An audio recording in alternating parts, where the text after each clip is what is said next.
এ নিয়ে আরও খবর জানাবো আপনাদের। নারায়ণগঞ্জ থেকে যুক্ত হচ্ছেন সহকর্মী মাহবুবুর রহমান। মাহবুব, এনসিপির জুলাই পদযাত্রায় নারায়ণগঞ্জে এখন কি কর্মসূচি চলছে, আর সারাদিন আজকে তাদের কর্মসূচি কি কি রয়েছে?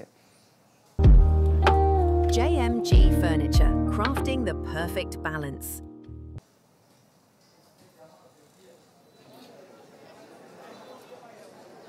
মামুন, এই এনসিপির যে দেশ গড়তে জুলাই পদযাত্রা, সেই পদযাত্রার অংশ হিসেবে জাতীয় নাগরিক পার্টির নেতৃবৃন্দ কিন্তু দুপুরের দিকে এই নারায়ণগঞ্জ শহরে এসেছে।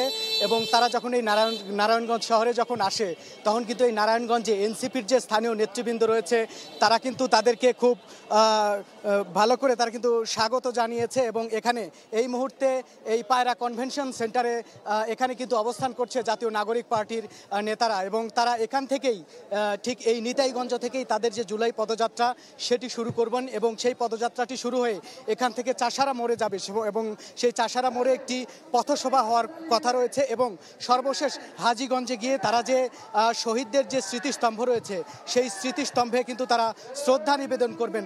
মামুন, আরও একটি বিষয় জানিয়ে রাখি, এই নারায়ণগঞ্জ শহর কিন্তু আজকে সমাবেশের শহর। এখানে শুধু এনসিপি নয়, এখানে বিএনপির সমাবেশ রয়েছে, এখানে ইসলামী আন্দোলন বাংলাদেশের সমাবেশ রয়েছে আজকে। এছাড়াও গণসংহতি আন্দোলন অর্থাৎ জোনায়েদ সাকির যে দল, সেই দলও কিন্তু সমাবেশ করছে।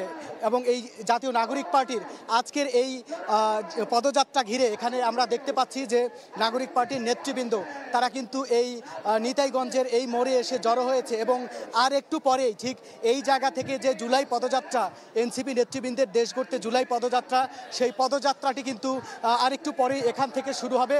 অর্থাৎ দুপুরে যে এনসিপি নেতৃবৃন্দ এখানে এসেছেন এবং তারা এখানে দুপুরের খাবার খাওয়ার পরে এখন বিশ্রাম নিচ্ছেন, এবং এটির পরেই তারা একটু পরে এখানে আসবেন এবং এখান থেকে এই নারায়ণগঞ্জের স্থানীয় নেতৃবৃন্দের সাথে তারা জুলাই পদযাত্রায় এখান থেকে চাষারা মোড়ের দিকে রওনা হবেন। মামুন, ধন্যবাদ আপনাকে।